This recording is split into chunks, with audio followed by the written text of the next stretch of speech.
You're live. Hello, everybody, and welcome to the Edgewaterdan Show, number 8 and number 1 podcast, webcast, live show. I'd like to introduce my guest, Pete Wichert. I was coming home from physical therapy today, and I got myself lunch, and as I turned the corner, I saw Pete here with 2 small dachshunds, which I love those little dachshund dogs. I'm going to have to get rid of this. I'm learning it as I go. There we go. And I rolled my window down at the corner of Austin and Bryn Mawr, and I said, "Hey, what are your dogs' names? What's your dogs' names again?" Buster and Bella. And Buster and Bella. And I said, "Hey, Buster and Bella." So I get out of the car, I go, and I sit down, and the dogs were very friendly to me. And he says, "They're never like this. They usually bark at people." Dude, the one's vicious, and he went right up to you, man. That's love right there. Yeah. It's been like 8 of my friends. So we begin talking, and I notice his Chicago accent. And immediately, he tells me, "You got the dogs to keep herself company. His mom's sick, and he's taking care of her. He's a good son. A Luther North grad." Yep. And a high school coach there. High school football team coach in the state to a playoff team consistently. Awesome. And got paid $190 a year. Well, you know what? You do it for your passion. You didn't do it for the money. For the love of the game, man. And well, after I figure out he's a Chicago dude, he brings up that he's a radio host. And I think one of the things that's going wrong in this country is people are afraid just to go up to their neighbor and invite them in their house. And I said, "Oh, you're a radio host? Let's go up and do a show." So we walked up, we turned on the computer, and lo and behold, Pete taught me how to do something I didn't know how to do, is broadcast live. So we're going live now. We don't have Danny Boy McDonough here or Matt Ruin. I haven't heard from those guys in a couple of weeks. We were going to do the show 2 weeks ago, but I didn't feel like picking them up, and I canceled the show. And I've got a couple emails from Dan Glogly, but I haven't called him back, which is my fault.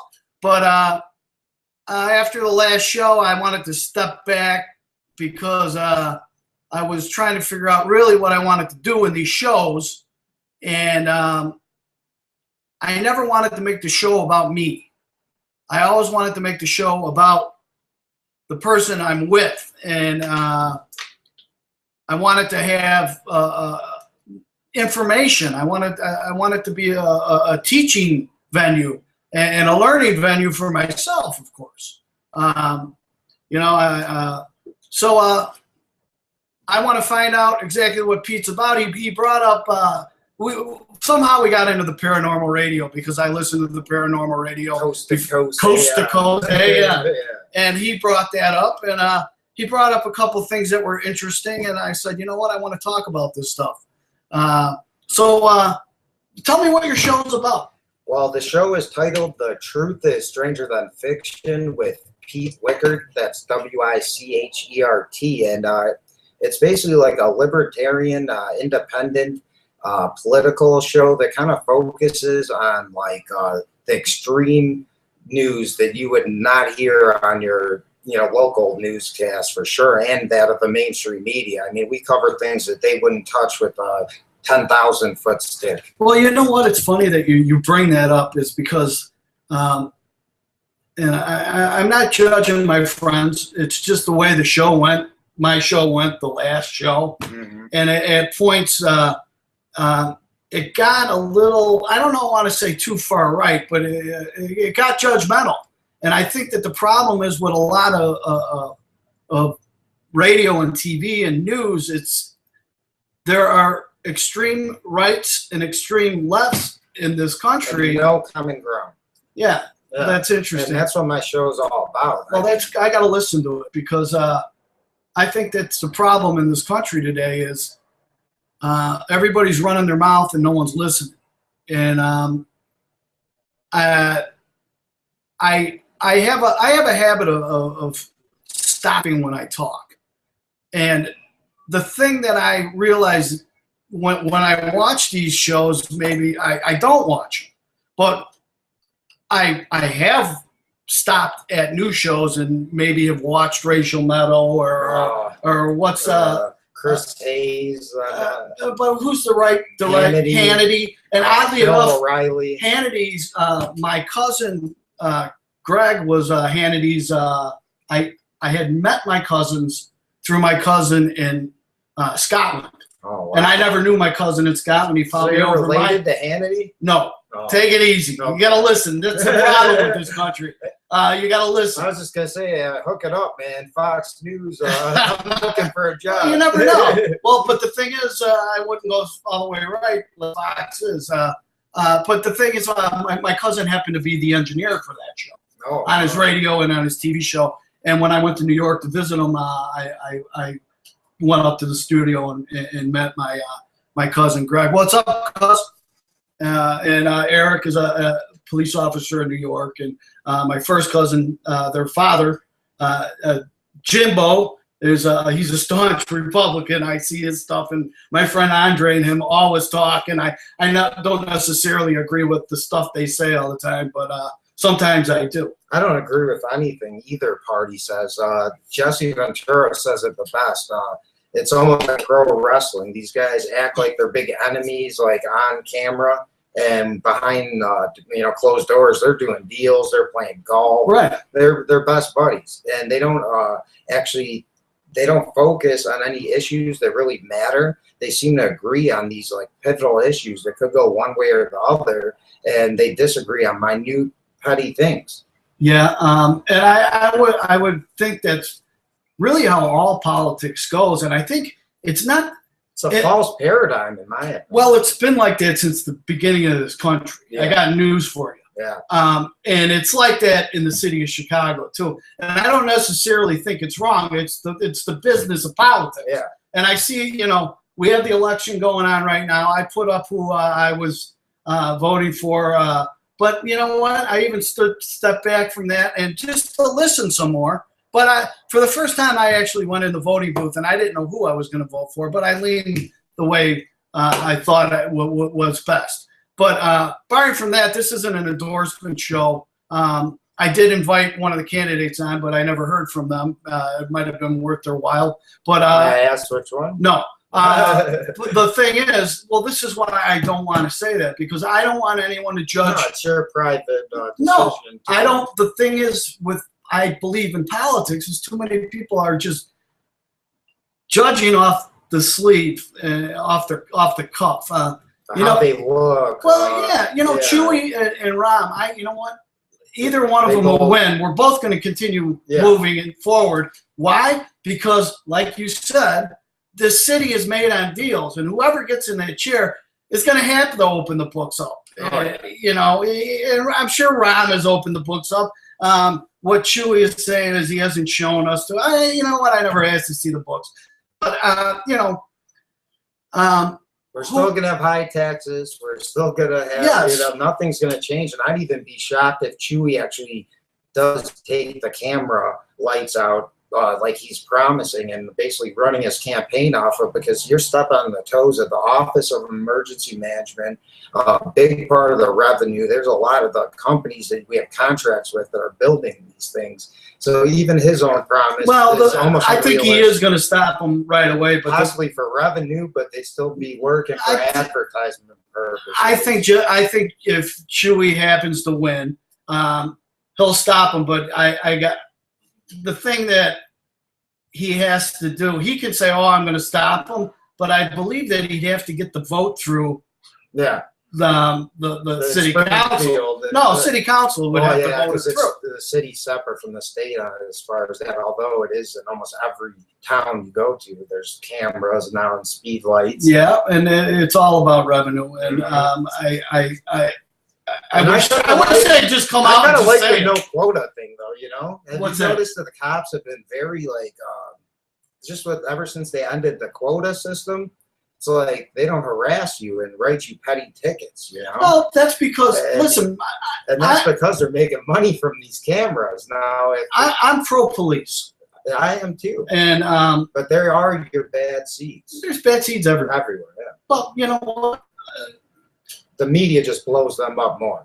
Let's think about when this country started, okay? Mm-hmm. And they started little towns. When they moved west, towns would spring up, okay? And all of a sudden there'd be a sheriff, and usually that sheriff was a criminal, okay? And he'd keep the peace, okay? And sometimes they'd hang people and shoot people, and there'd be drugs. At least that's what the movies show. I wasn't there, but I'm pretty sure they got that from history books, right? Yeah. I'm a historian. Well, the thing I think that's gotten away out of control in this country is the court system and the lawyers. You know, and special interests. Exactly. And corporations and the government working almost too closely together. Yes, working being able to fund candidates unlimitedly with money. But that's how it's always been too. It has, but it was at least under the radar, you know, where you could catch them for some kind of criminal offense if you were lucky. But now it's just they got a free pass. So think about this. China could donate a bunch of money to a presidential candidate. We can have a president working basically for China's interest here in America. I would agree with you, and I'm sure it's happened or is happening. You know what I mean? I agree. Well, you know, Barack Obama. Well, what about Barack Obama? He went to China and was wearing a silk shirt. I mean, what does that tell you? I don't know.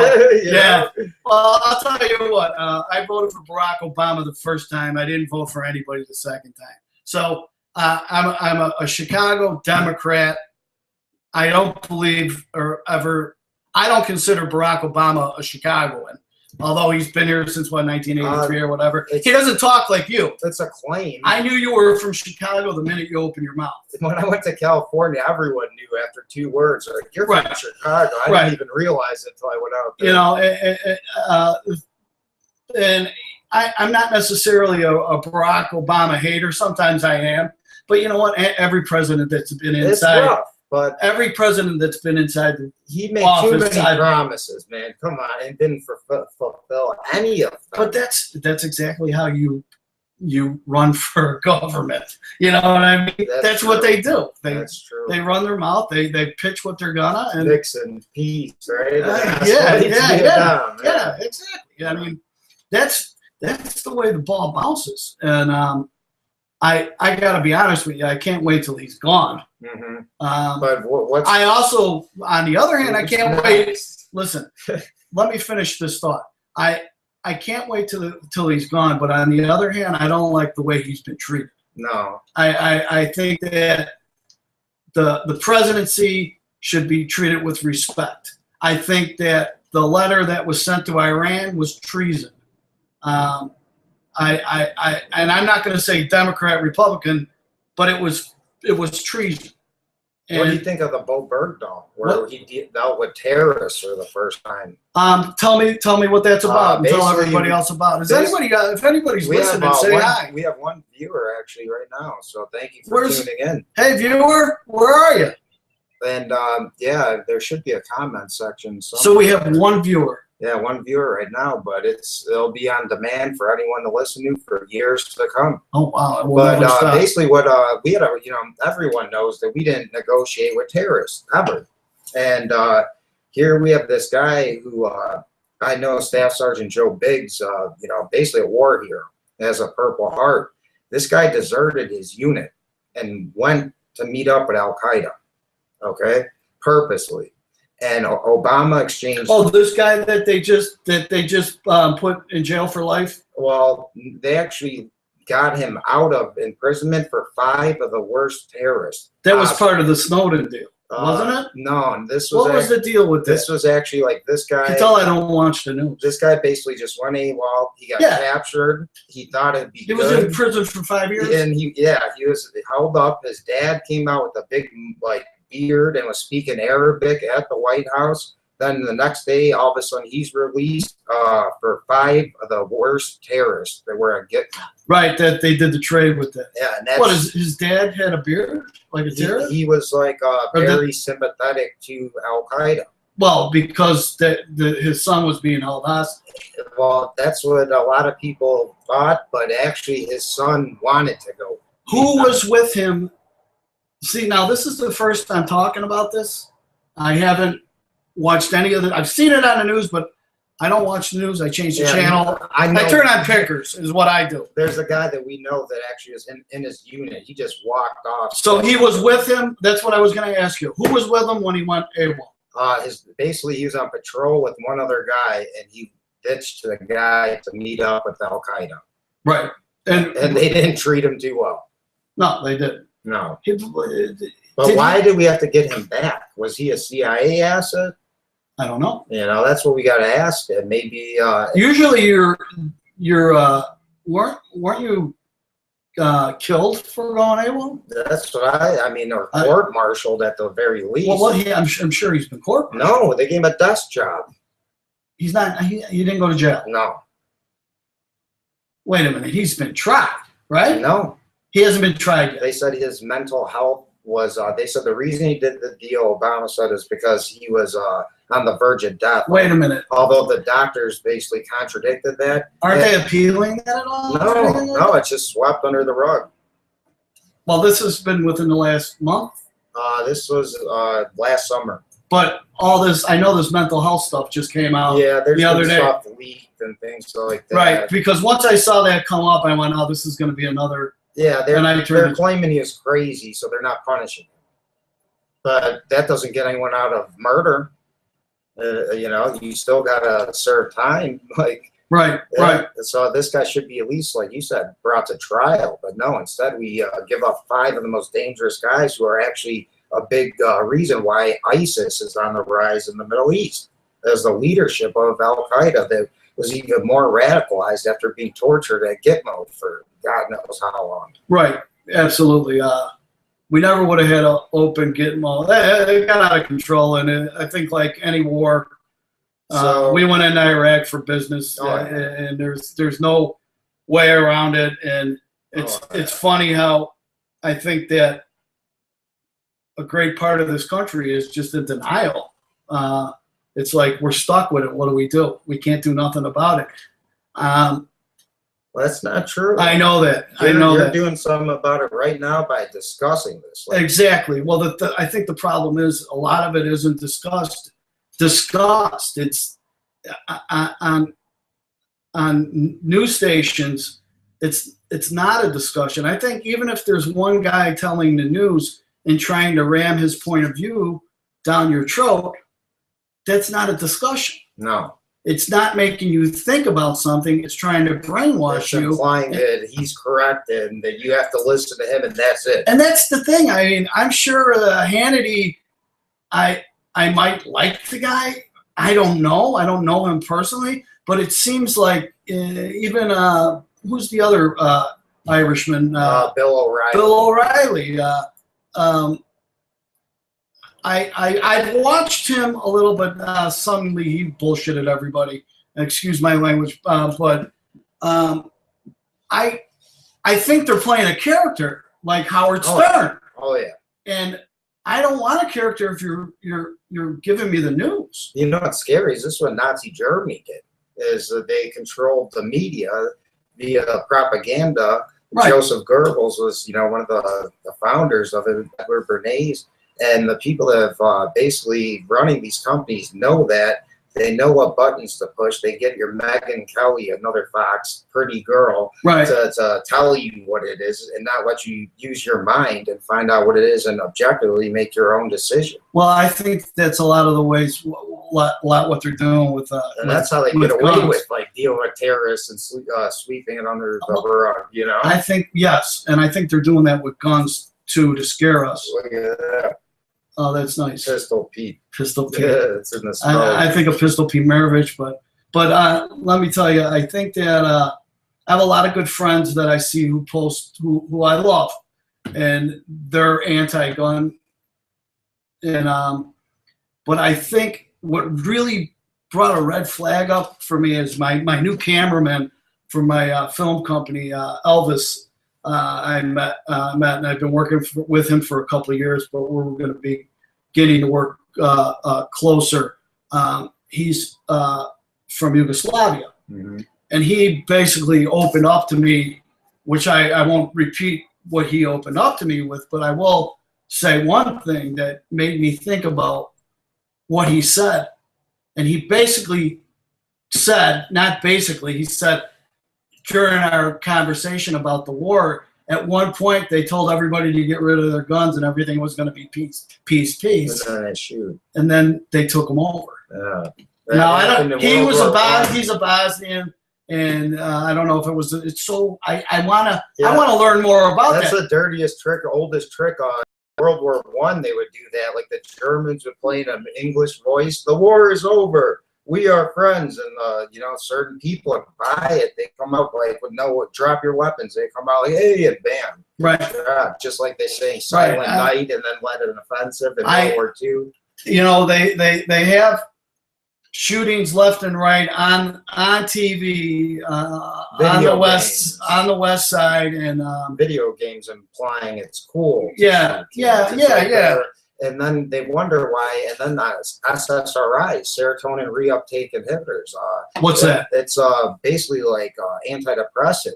Most of these crazy shooters that go in the schools or the movie theater, yeah, they've been saying they're on these medications that say on the label you could kill yourself or others and have suicidal thoughts. And actually, that German plane that crashed, the pilot was on that too. And these things are caused. It's not the gun. See, people need to realize one thing is that, and you should know this. Police come in, they actually report the crime. They can't usually stop it while it's in progress unless you're really lucky. You don't have like an imaginary button you can hit and here comes the police. You have to protect yourself. And our country is relying on the government for protection. And when that happens, usually oppression comes because you have the military, you have the militarization of the police, armored vehicles, and we're seeing the signs already and paying for it. The sad thing about it is too, being a supporter of the police department, they're not happy. They're not happy, and I think a lot of guys would find themselves in a position if it really was a bad situation that was wrong, and they're given orders to do something, and they, I don't know what the situation could be, but there's going to be a time where guys are going to be ordered to do something, and they're going to go, "Hey, man, this isn't right." That's what I think. But then there's always those people that are like in the military, police, just to abuse that power, and those guys might fire, and then it's a chain reaction. You never know. Right. Well, I think that. I'm glad I've asked you up here because I think that like I said at the beginning of the show, a big problem. I think that I don't know when it started, man. The '80s, because I remember when I grew up in the '70s.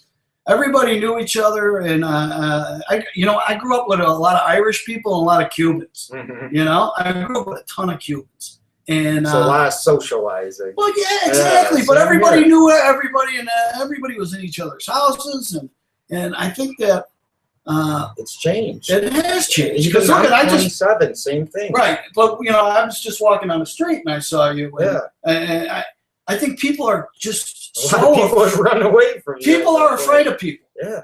People are afraid of people, and a lot of it is because of the dummy tube. Yeah, fear mongering. It's like they're trying to. That's part of their plan is to divide and conquer. Well, no, but who's planning this? You know what I mean? You say they. Who's they? Well, have you ever heard of the Bilderberg Group? Have you ever heard of the Bilderberg Group? Oh, the people with all the money. The president's gonna come and see. Council on Foreign Relations. Now that's the people that run the show. Yeah. They got the money, man. They're the international bounty. Because isn't it? They always seem to have before someone runs for president when they go and present themselves. They have to bow down to them, get their approval. Nixon and Reagan at Bohemian Grove, where I used to live in Cali, actually discussed who would run first behind closed doors. This is completely illegal. Yeah. What do you mean? Nixon and Reagan together? Yeah, literally, it's the with them guys. It's the richest people. There's no women allowed. Okay, there's a lot of. We have it on video. Alex Jones broke in there. We're gonna get to that too about these guys. There's a giant owl with Walter Cronkite's voice, and they burn a child effigy, and it's called the cremation of care ceremony to get rid of like their sins. And this is where all the backroom deals go on that we think is just coincidence when it happens later. But really, a lot of these guys talk about these things before and make arrangements there. That's basically what it is. It's a social club networking, basically. With people with a lot of money. Yeah, and some perverted ways of having fun. Really? Well, I wouldn't mind checking that out. I really don't think you would. It's only guys. Oh, really? Yeah. Just no chicks? No chicks. Oh, come George on. Bush went every. Are you saying Obama went in and had some fun with he these went guys? to Bilderberg. I can't confirm that he went to Bohemian Grove. Come on. You know, when Hillary Clinton had disappeared, Who? back when Obama first ran. Obama and Clinton Yeah, they disappeared? disappeared. Obama had his press secretary on the plane with the media, and they took off with the media. He went to the Bilderberg meeting. That next day, Hillary Clinton dropped out, and she was there as well. Really? Yeah. Did they make them? I thought they didn't let women in. That was Bohemian Grove. Oh. Bilderberg. They wouldn't let her into that? No, no, So she can't even get to that. nope. And you got to pay like $50,000 to wait 12 years. Is there any black people involved in this program, this Bilderberg? Whatever Probably some, like, guys from Africa, leaders from Africa and things like that. Right, right. I'm just thinking like of an old, golf club. No But Jews or blacks mainly allowed in here. You're pretty much right. I would say it's mainly predominant, like The bartender is the black dude. probably. Yeah. And those are usually the guys that leak the information and give us like the list of the people. You have Henry Kissinger. You have all these people, and you're telling me there's no hierarchy. So he would be like the black guy in Caddyshack who shined the shoes. But, dude, I mean, just think about $10 that. to Schmelz, kid. You got Fix the his nose. Rockefellers. You got, Obama. You got all these people, Clinton, like at Bilderberg, and you're telling, and princes from Saudi Arabia, and there's no hierarchy. Prince? Yeah, I mean, they I thought Prince was from are Minnesota. kings from Saudi Arabia. You have people, businessmen from all. Bill Gates was there, the Queen of England, and you're telling me there's no one in charge to keep order? How do these people with such big egos get anything done there? Right, right. Well, if you think about it, though, I mean, England ran the world. Mm-hmm. We came to this country. Our forefathers fought for their freedom, Mm-hmm. and they had to build a country. And what built this country Did a hell of a was job. money needs to build anywhere. Anywhere you go, money's gonna, unless you buy an island and you're Johnny Depp. I'm going to Belize. Johnny Depp runs the island. You know, Yeah. but I mean, money. Money makes the world go around. Money makes the world go around. And there's a fine line to walk there, because there's always going to be real poor people, but this country is made for anyone to prosper, and I think anyone can prosper. Although it is getting harder with the economy. And when I got in the union in the local 134 in 1985, I had an old timer tell me that this union's going to be gone in 7 years, I think he said. And I always remember, I'm going to make it to 92. And then when the 90s came, we had that boom. And I remember that's when Home Depot came around. And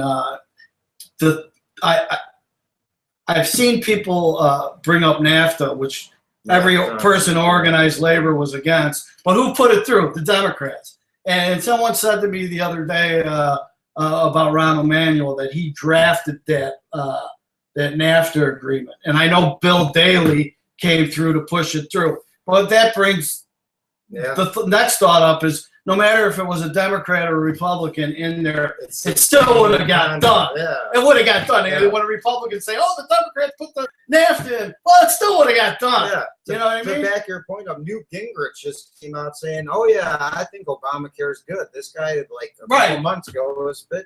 Right. Exactly. That's all right. You can say bitch. I just like to watch our language because I know I could swear. I'm pretty good at it. I've been doing that myself. My show, I kind of have the ability to do that. I tried starting, and I got made fun of, and then now I got a bunch of angry Christians and stuff. So I can't please everybody. Well, you know what? Here, another thing is you talk about the 90s when Clinton was in, and everything was doing real well, and everybody's like, when Clinton was in here, you know, and I agree, when Clinton was in there, Yeah. The country did great. But I remember an interview with Dan Rostenkowski, who went to jail. But you know what? Whatever. I liked Rostenkowski. But he said, I remember an interview on Meet the Nation or one of the political shows on Sunday about someone saying, do you think that all this great economic growth is due to Bill Clinton? And he said, no, actually, it's due to everything that George W. Bush put in. And Clinton implemented his stuff, you know? Yeah, that's true. So, but you know what? Clinton was a deal maker. And you got to be a deal maker to make stuff happen. Our country, we didn't export all our jobs to China at that time. It's crazy. So we had plenty more opportunities for people to make money and then put that money back into the economy. Yes, and the thing is, these groups that you were talking about, they saw the way to make more money like them is to go to China. And they're the people us and punish us. Right. And yet there are elected officials. So who are they really? No, our elected officials were bought into voting it through. Yeah, through lobbyists. But I mean, now it's almost where companies are just doing it because it's the obvious way to make profit. So they set the precedent that now everyone almost follows, and it's hurting only us, the American people. Well, you know what? Why can't Mexico get its act together to where they're growing? Corruption in the government, and the drug cartels buy out a lot of politicians, and well, they don't buy them out; they just say, "You know what I mean?" Buy them out if they're lucky, and find them in the ditch usually. But so it's basically again. What happened is the ruling class, they worked with Germany a lot. A lot of people don't realize that they were working on invasion of the U.S. in World War I. Right. Yeah, and pretty much they got kind of complacent and just abused their people pretty much. They keep them in poverty on purpose so that the elite can flourish. Well, I think about another thing I think about is the Cuba opening up. And I see the news jumping to their conclusions and stuff, but I can't make a decision on whether I think it's good or not until I talk to my Cubans. Well, and when I talk to my Cubans, that's when I'm going to find out my facts. Yeah. I'm not going to listen to the dummy box. Yeah. I'm going to listen to my Cubans because I love Cubans. Some Jewish guy from New York and stuff. Right. No, the reason for that actually, in my opinion, is that Russia was talking about getting a base in Cuba again. And we wanted to counter that by opening, dialogue for the first time. And that way we could kind of punish them if we work with them, if they allow Russia to, again, build a base there. Right. I was wondering if it had anything to do with Castro getting old and his brother's more compliant with the West. Well, he's still probably a scumbag. Oh, yeah. I mean, look what they've done. They've oppressed, that's another nation to oppress the people, and then you have a select few. You know what, though? Their coral reef is untouched. Oh, yeah. Their coral reaf is beautiful. Out there. Yeah. I like Conan O'Brien. I saw him in Cuba. He went to Cuba for a week. Really? It was hilarious. It was great. He was rolling cigars. Did he have to swim there, or they let him in, actually? No, he went in. Yeah. Well, now people are going in. You can, yeah. Well, he was in a restaurant, and he was like the 15th celebrity. Yeah. They had like Jay-Z and oh, wow, yeah. I forgot who else they had. So they're making money by bringing these guys in. Who's that? Basically any celebrity. They can bring them to Cuba, and then you start the tourist business. I think that a lot of those, I don't know. I don't know why those celebrities went over there. Money, man. Money. We had Beyonce performing for. They got paid to perform. Yeah, who was that? Was that Gaddafi? Or it was somebody pretty bad, that a dictator that well, it wasn't North Korea, but it was Venezuela. Nah, because I don't consider him really a threat. But it was a country. Well, we're buying his gas. I want to say it was like some Saudi Arabia or Iran or something like crazy like that. I don't mark my words. Right. But yeah, so they went there, got a couple $1 million, and wow. Oh, What, a celebrity went and played? Yeah, Beyonce, Jay-Z's wife. Right. Oh, you know what I was watching was really cool was Billy Joel when he went over to Russia. I saw it on HBO the other day. Yeah. And that was really cool. And that was what, when we were afraid of those, the Russians. Bridging the gaps. Yeah, and it shows that, people are people. Yeah. No matter what, people are people. And it's something that that's different. It's not different in America because we're so free, but everybody is so either, like I say, right or left, or they believe in their point and they're going to fight to the death instead of sitting down and talking. The thing is, not fight to the death, but at some points, fight to the death. But I hope I never have to get there. Literally. But like I said, there needs to be more listening to people. And just dialogue in general. Like you brought up earlier, how the news tells us what to think. We need to just think more on our own and discuss it like we are right now. And other people listen and hopefully follow our example. And then we can bridge these gaps just by talking. Because once you get to know somebody, it's a lot different to draw. It's a lot harder to have a negative, thought or discriminate on a race after you get to know them. And, well, that's the thing. I'll tell you what.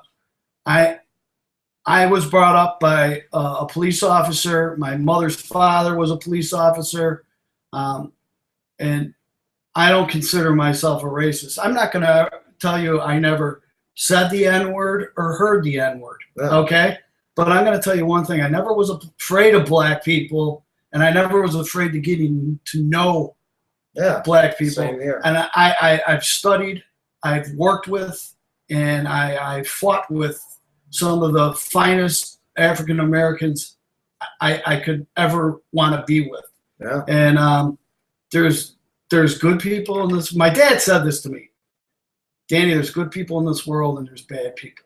You don't judge on a person's race or what they do. Yeah. And I was blown away. I was blown away that my dad said this. Yeah. My dad was a staunch. He was a Chicago Democrat, but I don't know what he did in the voting booth. But he was a conservative. He looked like Archie Bunker. People called him Archie. When Jesse Jackson came on the news, mute. We'd be watching dinner. Jesse Jackson comes on, mute. That's what my dad. But my dad was a good man. But towards the end of my dad's life, I knew he was sitting back and thinking about his life. He died at 64 years old. But we're in the hospital, and it was April 9th, and Jerry Garcia died. Mm-hmm. And I walk into the hospital, and my dad says to me, "Hey, that Jerry Garcia died." And I go, "Yeah, Dad." And he goes, "Yeah, he played the blues. I like the blues." And I was like blown away that he even said it, and I don't know what we spoke about after that. But oddly enough, he died exactly 1 year later, the same day Jerry Garcia died. Wow. And every time the 9th comes, I know Jerry died. And I never was a big Grateful Dead fan. But now I am. Yeah. And you know what? That's a blessing because it was a gift given to me that I never. I bought Shakedown Street in freshman year of high school. Yeah. Remember the old BMI record club that we got? Well, I got Shakedown Street in that, and but my dad. That's a gift my dad gave me before he left. The Grateful Dead. Same here. Blue Oyster Cult was my dad's gift. Oh, really? Yeah. First concert, I was like 5 years old. He made me go to Blue Oyster Cult. But then when we grew up, he'd be going to concerts like pop punkish, Blink 182 and things. Oh, really? And he'd be in the front or in the mosh pit in the front pushing people, and to the point where they knew him by name. Oh, yeah? And they'd be like, "Hey, give this pic to that guy." What was your dad's name? Pete. Pete? Yeah, so I'm a junior. He was awesome, man. He was one of the guys. We'd hang out, drink beers in the yard since I was like 16 with a bunch of girls and a bunch of my friends. And have a good time. That's how things were. And he taught me the same thing. So that's kind of weird. I almost got chills when he said that. What's that? He said that there's good people and bad people of all kinds of races and all kinds of religions. Yeah. So judge the person on their character and not don't ever judge a book by its cover. Right, exactly. Don't judge a book by its cover. Yep. And I knew my, you hear the word racism thrown out so easily, and I think mostly it's thrown out by white people that don't know the difference sometimes. Yeah. And it's done on purpose, though. That's right. kind of what I to was stir saying the pot. with the divide and conquer. Yeah, but I forgot what I was going to say. No, you're saying how it's kind of. Oh, wait. My father. There was this murder case. My father worked in identification, so he did fingerprints, and he had a stroke, and he was attacked on the street pulling a guy over, and the guy fought for his gun, and someone had a German Shepherd, and the German Shepherd saved him. Wow. And they got the guy. The guy got away. I got parole and had to pay for my dad's pants that he ripped. And all the coppers were saying he should have shot him. He should have shot him. And my dad went, yeah, and get sued. That's what he said, and get sued. Well, luckily enough, he didn't shoot the guy because he got off, right? Yeah. Now they don't hesitate. Well, they didn't hesitate back then either. And sometimes I think that guy should have been shot. That's all right. Answer the phone. You want to join in? That was a text message. But I think that if you attack a police officer, you might need to get shot. Oh yeah. Especially if you grab. You might need to unload the clip. What about that guy in New York? But here, wait, let me get this. Cigarettes who got choked at that. Yeah. Well, I know. But let me finish my thing because I don't want to skirt to another subject here. My dad.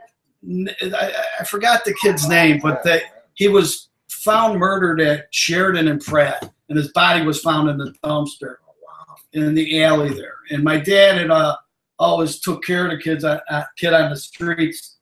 There was a police officer named Mickey Dolan that had a lot to do with. He passed away. He was from Edgewaterdan. A lot to do with these laws against child molesters. And when Mickey and my dad took care of a lot of these kids. And when Mickey died, every politician was there because of what Mickey did for, to put these freaking child molesters in fucking jail. Yeah. And I will say, I'll pass on that one. But my dad hit on this print, and he couldn't testify in court like Daly can't, but my dad really couldn't talk of it because of his stroke. Not like Richie Daly, who was interviewed on the news. Yeah, right. But I remember my dad saying, I got the hit. He was getting interviewed for a book, and he said, yeah, I had the hit for, I forgot the kid's name. It was the thumbprint was on the inside of the bag where he stuck the body in the bag, the plastic bag, and he goes, I couldn't testify, but I gave it to the young colored kid. And he meant that. Yeah. That was part of the term. That's how it was for those guys. Yeah. But that kid shot right through the ranks. It was like Mr. Giese, a good friend of mine, hitting on the Spec's fingerprint. He went right up through the ranks. And my dad gave this kid a future. A second he could have gave it to anybody, and he had a friend. Yeah. See, we need more officers like your dad. I feel like. That's another thing, a part of the divide and conquers. They're getting the police to more like care about their instinctive shooting. First off, I don't like. They're getting more like worried about their own tail than they are. I have to admit, like. Have you ever rode around with a police officer? Oh yeah.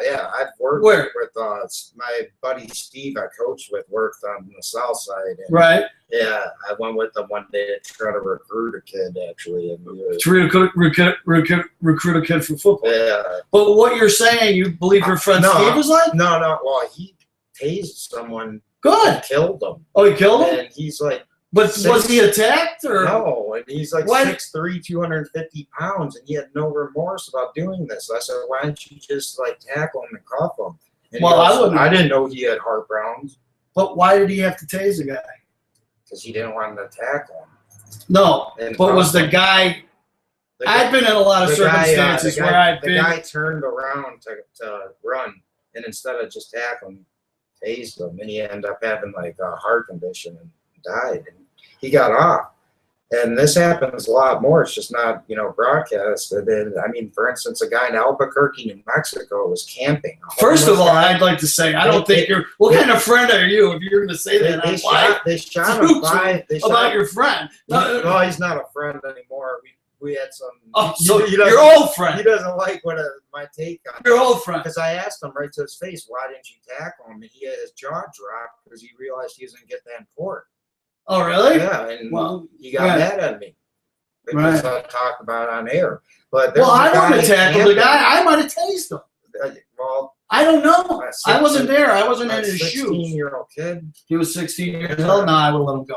And I hope I would have. I don't know. This guy in Albuquerque gets shot 5 times, and after he's dead, they sick a dog on him. I mean, these things are blown up by the media. My point is, it's not all of them.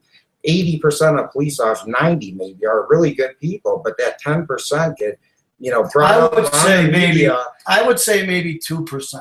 I think 10% is going a little overboard. If you look at the 50 states, I mean, that's not really an exaggeration because that's almost like, not less than 1% of each state. What would you say about the Chicago Police Department? 10% of them are bad or 2%? Well, or 1%? Honestly, when I was younger, I got picked on a lot and they let like gangsters walk by. Pete, do you think that a police officer gets in his car and says, I'm going to go out and shoot someone today?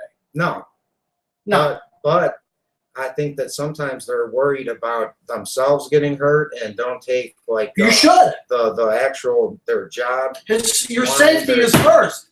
If I run into a fire, you're a fireman, right? So what? My safety would be first. When you go to work, my safety first. Your life and so is a police officer. Exactly, but what are you going to do? I want to go home to my family. Well, my family, my guitar. But I mean, a police officer. I understand. Has to look out for himself first. Your job is to serve and protect. To serve and protect. Well, sure. How are you going to serve and protect yourself? How are you going to serve and not protect? Well, and if someone's unarmed, they should never. Wait a minute. No. Let's stay on what you were talking about. That was my point about the homeless campers. You think the way it's coming out, and Eric Scott, Bill Scott's son. The way it's coming out, was he a policeman? He was a West Point grad. He wasn't a policeman. And he had a concealed carry gun, and they lost that tape. Organ transporter. I want you to answer my question. Do you think that an officer who's hired to be a policeman should put his life on the line before everything else? No. Okay. But I do think that they should show greater restraint because the media is using this to stir up anti-police rhetoric. No, they should use restraint because they should use restraint. Well, yeah. Period. You shouldn't. Not because of anything. They should go and use restraint. And then break in his house and bring a gun in because he had a BlackBerry in his hand. Oh, that was the thing out in Vegas. I saw that on 60 Minutes. Bill Scott, he's been on my show 4 or 5 times. And, I mean, that guy's great guy. Believed, like, hardcore in the system. Yes, and that shook him. He was a retired policeman. And I got death threats that got traced back to that Las Vegas Metro. Hey, listen, I made a movie. I made a movie called Living in the Edge, and it was a little embellished, but I will say Chicago's a lot more hardcore, and like a lot more difficult than a lot of other states. The story was a little embellished, but I didn't show the part about my father in the movie, and I witnessed my father I got locked up. And my father, when you watch this movie, a big part of the movie is true. These security guards thought they were policemen, but they weren't, and they suddenly sort of tried to take the neighborhood over from 12-year-old kids over by Edgewater Hospital. But it turned into a neighborhood war, and they cuffed my buddy, and it was crazy. But my dad would stick up for us. But I saw my dad get hooked in the 20th district, in the hallway of the 20th district, all right? In the place where my grandfather worked and he worked, all right? There are bad cops. And what turned out, it was someone was on the take from the security company in 1983. And a guy named Levy, who owned Levy Restaurant Services, owned the security company at the time. Okay? And the captain, God, I wish I could remember his name because I would say that right now. My dad went to high school and my mom went to high school, but he was getting paid off. Everybody got paid off back then. Oh yeah, we have what? My dad never took a. My dad pulled over a heroin dealer once, and he told me this. And him and his old partner pulled the guy over, and the guy said, "You can take what's in the trunk. Just let me go." And they opened the trunk, and this was back in the '70s. $180,000 in the trunk. And my dad and his partner went in their car and said, "What should we do?" They thought about it, and they both said, "If we take this money, it's going to change us the rest of our life." Wow. Because it's going to be hanging over our head, and we'll never be the same. Conscience. Yeah, I don't know. They were smart guys. That's a hard choice. And every police officer, I would bet that would take it. Once. No, not would take it. I would take it, possibly. I don't think I would. I hope I wouldn't. But when you're dealing with all this money, you're a human being. We're all human. Yeah. We're not robots. And you know what? And that gets back to anything that's done with the police department. People don't realize that these guys are human beings too. Oh yeah, oh yeah. They forget about that. Mm-hmm. They have lives. You know? Yeah. See, I understand. And they paint the whole system. See, I think you need to hear this. This is why I kind of take my stances. When I was coaching high school football, you know, I had a Luther North Cats with class shirt on. I was going to give a player a ride home. I come back, I get pulled over right in front of 16th District, like literally, like where you park, right there.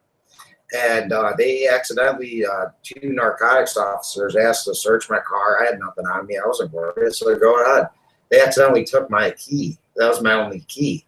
So I go in the 16th. I go, can you call two narcotics officers, burgundy car, please? You know, this lady who was working there didn't say nothing, like ignored me. And I kind of said, listen, man, I really need to get home. I was in college. You know, I have a final. I just really, really want my keys. I could come get it tomorrow. Please, I'm towing my car. But can you try to call? And she said, like, snapped at me, said something.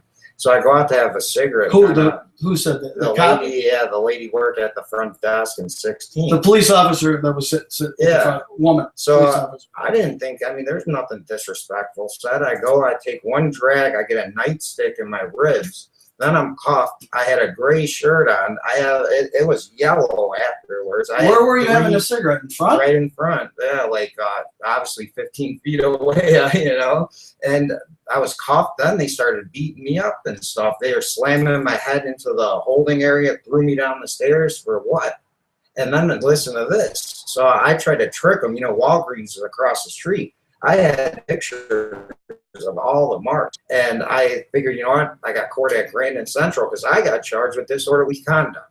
So I thought, you know, they wouldn't expect it there. So I go there and they go, oh, your photos got exposed to light. And when I walked into the courthouse, I made them write a letter. The officers knew already. They were laughing at me, you know? Yeah. And that to me was like, what did I do here? I'm like, not getting paid. I'm trying to help the youth here. I'm giving a kid a ride home who doesn't have bus money to get home, and I get beat up. And the next day, my dad goes in, the keys are there. I'm sorry about that, man. That's horrible. You know, I'm talking 7 guys here. Yeah. You know, and to this day, my eyes still bother me. Like I get real word like burn, like a burning sensation all the time, and like it was like eye boogers, I guess you could say. Oh, boogers? Yeah. Really? Yeah, I never had that problem, but I get excessive now. When was this? How long ago? 2008. Really? Yeah. That sucks. You know, so I kind of have sympathy for those that get oppressed, but I also understand there's some, you know, guys that I personally know, friends, parents, and stuff. They're great people, you know. Trust me, my brother that one time. My brother had a fire in the early '80s. Yeah. And he was the fire was in his house, and he ran up the back stairs to wake people up. And he lived in the basement apartment with some people. So he busted a window to wake someone up, and he had a big cut on his wrist, and he knew one of the firemen at the time, and he was like, "Hey, what's up, Tom?" And my brother's a neighborhood guy. Everyone knows each other. Well, he goes over to the paramedics, and they didn't like. My brother was probably freaking out. Understandably, yeah. Well, they ended up beating the shit out of my brother. These two freaking paramedics. Wow. And I know who one of them was. And I know this whole time while I was on a job, and I never said anything. That's crazy. Paramedics, Yeah. That just goes to show you, though, it's every profession. Yes, the paramedics. You see how they say a lot of these paramedics have been beaten up. Yeah. So they're human too. And they go there to help you. And a lot of the times they go to help people that call them, and these people who call for help don't want it. No, they find an excuse to abuse the people that have come to help them. True. Which is the same fact with the police department. Yeah. They call the police for help, and they don't get there on time, maybe, and they have to put up with where the hell you been? Yeah. Well, you know what? We're short on police officers, or else, you never know. We were at another call with someone who was dying. That's why conceal and carry is very important in my take, because it helps the police officers. Most police officers that have called in my show send me tips. Hey, ever since this has happened, there's been less break-ins, less problems for us because the people themselves could, Well, I got to say, since conceal and carry went through, I posted something. They took it down on my page. It was a guy that got a African-American dude over in his neighborhood. Some young punk said, why are you wearing blue? And he pulled his, basically pulled his gun up, and it was like, oh, big brother, and he was like, I'll kick your ass, And he said to the camera, tell your kids to dummy up, because they're going to get shot. I'll shoot them. Wow. Yeah, see, that's why we need to have good people with guns. Right. Well, that's what the guy said. He goes, I'm a good person. I go home. I take care of my kids. My kids aren't in gangs. Yeah, and as long as you train your kids at a young age of the dangers and the responsibilities of a firearm and hide that or put in a safe and keep it away from them, I don't see a problem with it, Right. Yeah. No, I'm not against it at all. I think it helps the police a lot, and the crime rates drop besides the south side. Well, I'm not going to say I'm not going to take a position on conceal and carry. I just think you should be able to do it. Yeah. I don't think people should conceal and carry because they're going to become the police. No, yeah. You're not like the police. Militia type thing. Yeah, you're not. You're doing it to protect yourself, not the police in the neighborhood, because you might end up like that clown in Florida. Zimmerman. Yeah, and that's the kind of thinking that's going to lead to people acting like that. Exactly. And that guy's a moron. And that's because of stand your ground law as well. Which, right. Right. Which is kind of giving you the incentive to shoot somebody. Yeah, exactly. So we have to. It's a different world in the South. I find it amazing that Aurora, Illinois here has a 0% crime rate, right? And they have guns everywhere. And here in Chicago, it's just was going through the roof until we did have conceal and carry. Now it's steadily going down. Besides gang and I would say Aurora's 0% with gun murders or whatnot. Oh, really? Yeah. Right, because no one wants to break into someone's house when everyone's got a gun, or 85% of the people. You want to steal some, you don't want to die. Right. You know what? I'm not used to being on video. On video, I haven't even been looking over here. Well, you've been doing a great job. Actually. Well, you know what? I'm glad I had you up here, and I think this is going to be. We've had 5 viewers peak, which is pretty good for a spontaneous show like that. Yeah, we just threw it up. We had 5. I didn't even know. You can see. Yeah, great. You know what? If you listen, say hi and say we listen, and welcome into my house. There's my shelves and my books and my lenses. And it's great studio, man. My own clock. Yeah, here's my studio. There we go. It's a little messy. I'm getting ready to I'm getting ready to go to Portage, Indiana tomorrow, and I have Elvis taking the camera, and we're going to be shooting Brendan Clancy, who's a Democratic candidate out in Portage for mayor. If you're not doing anything tomorrow, you want to drive an hour south and support Edgewater's own Brendan Clancy, who's been out in Portage, Indiana for already, I think, 17 years or something. Yeah, I think. I know it's about 15 there to run. Well, he's raised his family there. I think he's qualified. If Barack Obama was qualified to be a congressman, and from Kenya. Like well, no, I think he was. I don't. Nah, he was born in Hawaii. I don't.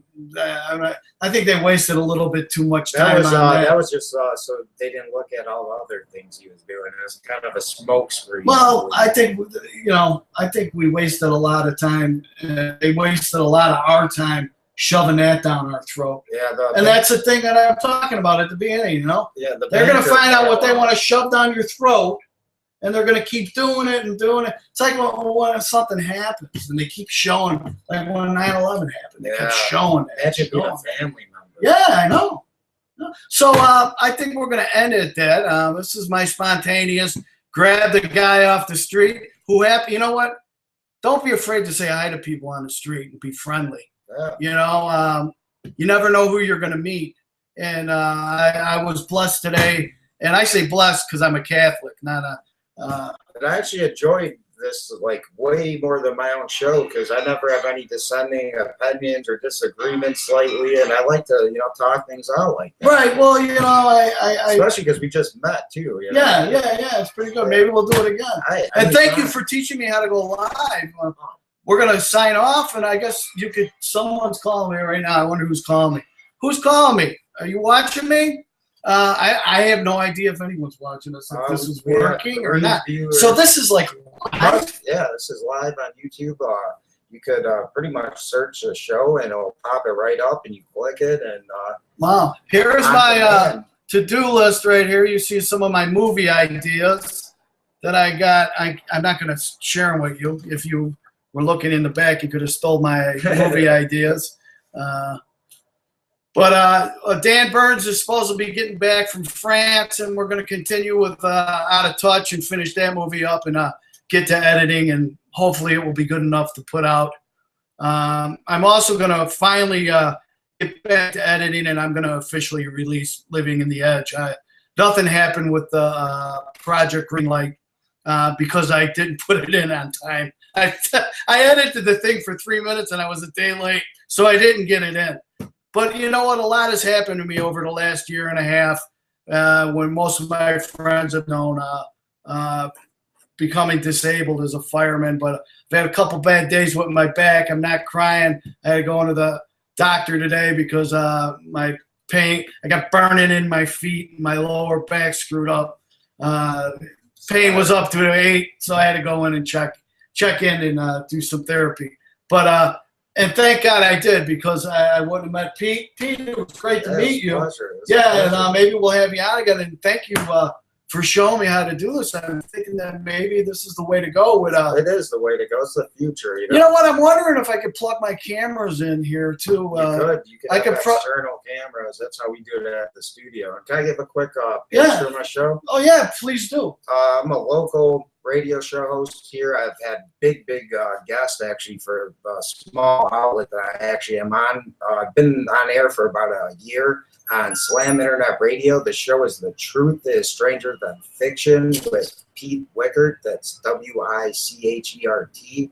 And you can find me on Facebook, Twitter, and I also have The Truth is Stranger Than Fiction official Facebook page where all the videos, news stories, articles I've written are up. Keep talking. And I also would encourage people to check out Too Real News.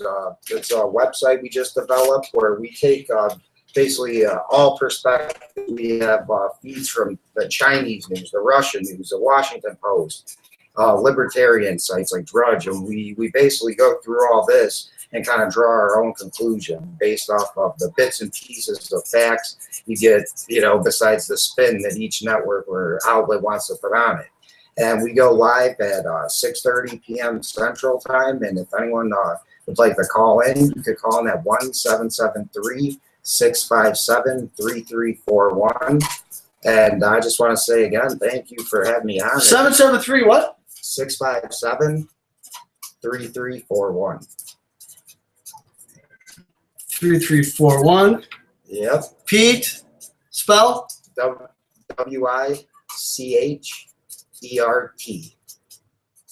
That's Pete Wichert. And yeah, I have videos from Ferguson. I went to Hammond Square, the black site here in Chicago. Yeah, tell me more about your show. Basically, the concept started out as like, hey, I'm going to cover some things that I could prove with either government documents or just straight facts that are almost unbelievable. And it kind of evolved into interviewing people as far as like archaeology, medicine, alternative medicines, like Bill Scott and his books. And I was on the ground crew at Wrigley Field. Yeah. And my old boss was Bill Scott. When I saw that, he's still there. Bill Scott runs the ground crew that's there. Yeah. At night. And Roger Beard runs the daytime. I don't like Roger. My first guest was Sean Stone, Oliver Stone's son, and it was just like kind of like a dream come true for me. I'm a historian and a high school football coach that just all of a sudden got a radio show. So, oh really? I kind of just had to learn as I went, and I feel as if now I'm presenting the information to you as I see it to the best of my ability. I mean, I'm not going to tell you to listen to what I say. I'm going to tell you to listen to what I'm presenting, but draw your own conclusion. Listen to the research that you've put your effort into finding. Yeah. And you're open to change your views. Yeah. If they're, I've changed since day one, quite a bit. Right. And it's a lot from just having these great guests on that just, bring up things that you usually, like you said, because how people are so isolated now. You don't socialize, so it's great to hear these people's take on things. Right. You believe in the law of attraction. Yeah. So do I, and there's definitely a reason why we met. Yeah. Well, number one, you had the two dogs that I wanted. Yeah, that was the first. Right, yeah. And I want to get those Doberman Pinscher little tigers. And I was trying to start my car for a couple hours, man. So even just the fact that my car started at the time it did is what allowed us to meet up. Right. Bring it into the shop. Same with the guy I work with, Seth Davis from TwoRealNews.com. This guy, basically, we met because he typed in a guy who I had as a guest, who's a writer at InfoWars, and all of a sudden he was helping me financially, and now he's helping me write, and he has his own show now, so we're expanding. Hey, now you said? See, now I've learned about this, and I'm going to have to learn some more about other feeds you're on and how to get this show out. Yeah. Because there's more I want to do to the show. I don't know if I want to continue going the way I was going. I had some second thoughts about, like I said, I found us going. I think that you should, if you're going to just run your mouth and keep talking and talking, sometimes stuff that aren't facts are going to come out. Yeah. The thing that sort of turned my eyes is, our show the last time the construction of Wrigley Field came up, and both my friends were saying, who's the project manager on that, and blah blah blah, and they went off on this tangent about the construction. But here I'm sitting there, a guy with 20 years experience in construction. Yeah. I've built high rises downtown. I work in industrial plants. I know construction, and I knew they were totally false and off base, but I didn't want to sit there and debate. They like sitting up top on the rooftops. Yeah, it was like, who made that decision? There's no other way to build. It was falling apart. Well, yeah, exactly. I don't care if the thing takes 3 years. Yeah. I'm grateful that they're doing it. Yeah, instead of tearing it down and building a modern stadium. Right. It's like a piece of history. Well, that's what got me thinking. And I mean, to talk for the sense of talking and not think about what you're talking. Another thing, see, like I said, I'm not fully right or left. And one of my friends, I think it was Dan, said something about Rauner and Caterpillar signing, staying in Illinois only because Rounder's here. I'm like, that's bullshit, you know? That's not the reason. That's just pure fabrication of a candidate that just won. Yeah. You know? Trying to get on the winning team. Yeah. I'm not on anybody's team. No. I'm not going to back They're not on your team. Right, exactly. You know? I know for a fact after I know there's quite a bit I can't say, but I like to think about what I'm going to say, and I'm careful about what I say, and I like to be careful about what I say, and I was taught that by my father, and I think that there's I'm only doing this because I'm an actor, and right now I can't go out and audition. I've called my agent. I said I'm going to be ready in a month, but now after this week, I'm like, I'm not going to be ready. You know, I right when I don't know what happened, but I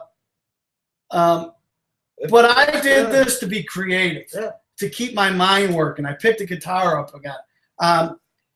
I'm going to miss the best job I ever had, and I miss it dearly. I went to the firehouse the other day, and it's killing me. But I'm an artist, and fortunately for me, I have an outlet, and I found an outlet, and I said, you know what I'm going to do? I'm going to get a podcast and just do this until. Why not? Yeah, it's better than talking to myself. And look at, I'm getting. If I wouldn't have done this, I wouldn't have met you. Sure. You know, I'm convinced on that. Me too. You know, I might have just said, "Hey, nice dogs," and you would have said, "I got a radio show," and I would have came up and plugged it in. You know, but I listen to Coast to Coast AM every night. Yeah, you know, it's a good thing to fall asleep to. I really like the show. It makes you. It's kind of not what I don't go into the whole alien thing and stuff like that. I'm having a hard enough time. Yeah, I turn off Bigfoot to believe in government corruption. Right. You know, I turn off the chick who comes on with. But I'll listen to their theories. But I'm not going to. I don't even like. I'm not going to accept them as fact. I actually might try to turn it around on them. Right. I watched the Ancient Astronaut Theorist. Yeah, I had a guy on my show, Brian Forrester. Really? Yeah, he's the. Who's the Greek guy with the hair? Yeah, with the hair. Yeah, dude. You know what they did is they took this guy, my former guest.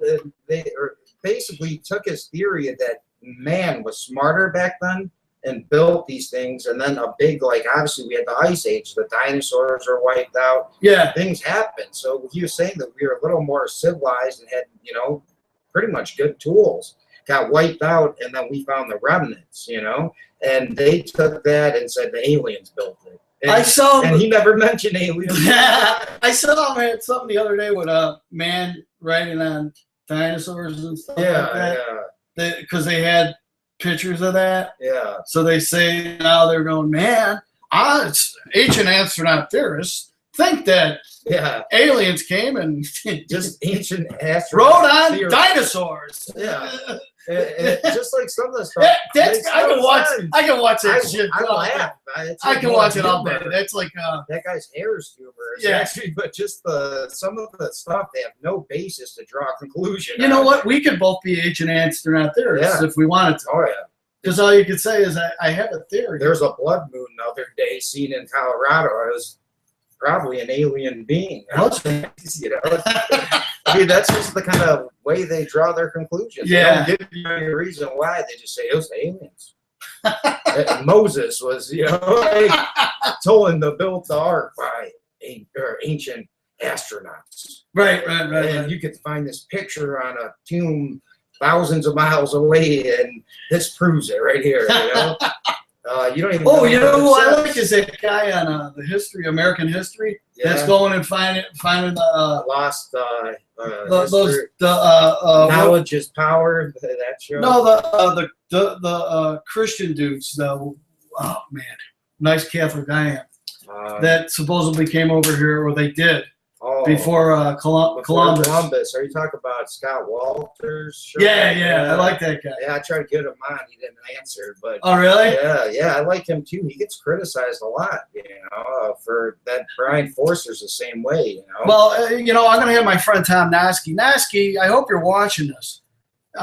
They do it's because he's probably not a doctor. Maybe he is a doctor, but was telling you earlier, my friend Tom Noski, they have the lions at the Field Museum that they made the movie Lions in the Darkness, the lions that killed all those people in Africa when they were building the railroads. And Tom knew all this information about these lions. And when they did the movie, they wouldn't let Tom speak to the producers of the movie because the president of the Field Museum or whoever wanted to speak to them. Yep. So Tom ended up taking all the information that he knew, and in 2 weeks he found a den for the lions the next time he went back to Africa. And he made a discovery in Africa, which is really like finding Mina Pinta in Santa Maria, finding that cave. And Bill Curtis went over there. I have a ton of footage that we're going to put together that Bill Curtis actually did. He gave to Tom. And we're gonna put a piece together about that. I sent him a email yesterday. Tom's like just what's his name? Who's the guy that Harrison Ford played in those movies, those crazy movies? Star Wars? No, not Star Wars. The guy was looking for the Covenant. Oh, you're talking about Tom Hanks. No. I thought you're talking about the Da Vinci Code. No. See, this is a problem I have. That probably would, if I ever, I'm not shooting to be on radio. You never know. I might be good enough to be on radio. But sometimes, see, I need my laptop here so I can punch stuff up. Or producer. Yeah. Because, everybody has that. Well, I don't, man. I got to go off the top of my head. Yeah, exactly. But I might have to actually run in a little bit, man. I got to go. Yeah, well, we're going to sign off right now. But Tom ended up they tried to discredit Tom. Figures. And he proved them wrong. And he proved them wrong again. Well, and they tried to discredit him again. And then he found a new breed of lion. And he proved them wrong again. Yeah, then they tried to. So, and I know the ways that he proved them wrong, and I'm going to bring that to life in the documentary. Because it's funny. A lot. Because Tom's just a high school graduate, and he's a kid from the neighborhood who was an alley rat like me. So he's like an amateur, basically researcher and archaeologist. He's one of the most world-renowned. They're naming a dinosaur after him because he found a dinosaur in Utah. He was the first one to find it. I heard of that. Yeah, that's Tom's involved in that. He's not an amateur. He's very far from an amateur. World. He's a world-renowned lion expert. With, but because he doesn't have a college education. See, that's what I was going to say. That's what it all goes down to. He's an amateur. Because they brainwash you to believe what they want, just like Egyptology. We'll never know what the true hieroglyphs. These guys are probably some pricks that his parents had all this money and sent them to college. And they became a doctor. What the people want. Yeah. So anyways, thanks for checking in. I wonder how this one's going to work out. I don't know. This is Off the Cuff Live. With me without a shave and my Yankee baseball, Chicago Police, and Pete, it was great to meet you out in front. Thanks for having us. Yeah, how do you sign off here? Can you do it for me? Stop broadcast. All right, we're going to stop the broadcast. I'd like to thank all the viewers who tuned in, and I appreciate your kindness and support. Yeah, and check him out here. We'll give it one more shot. The Truth is Stranger in Fiction. YouTube me. And you'll find me with The Truth is Stranger Than THAN Fiction. They'll blow your mind. We're going to end it on that.